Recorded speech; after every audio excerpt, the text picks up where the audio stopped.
Today, we'll see a dragon go from this to this. I got mine off of Amazon. I proceeded to glue on the wings, replace the base, and fuel the flame of imagination. I also kind of mean this literally.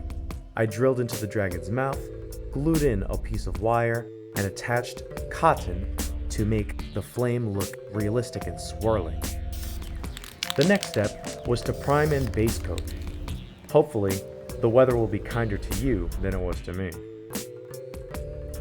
I used gray and white misted over black to establish values of light and darkness to the model, making it easier to paint later on. This method is sometimes called zenithal highlighting. This comes from the sun being at its zenith, providing light from above. Instead of lighting from above, I'm lighting at the face and the front of the wings, basically to mimic the light the fire breath is putting off.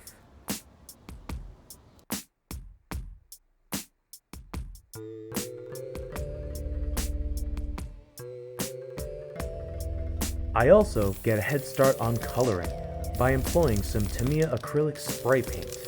I use red for most of the body and tan color for the chest scales.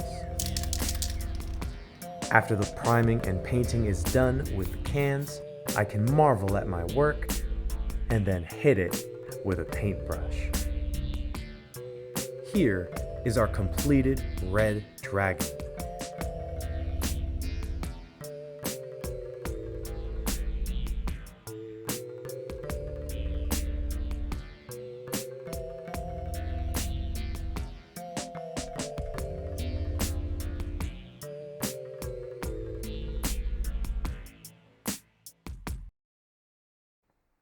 Thank you so much for watching this video. If you want to see painting tutorials or more Monster Showcase videos like this, let me know in the comments.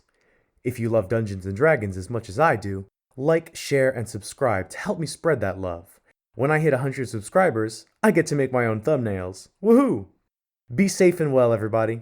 I'll see you at Dinner Theater.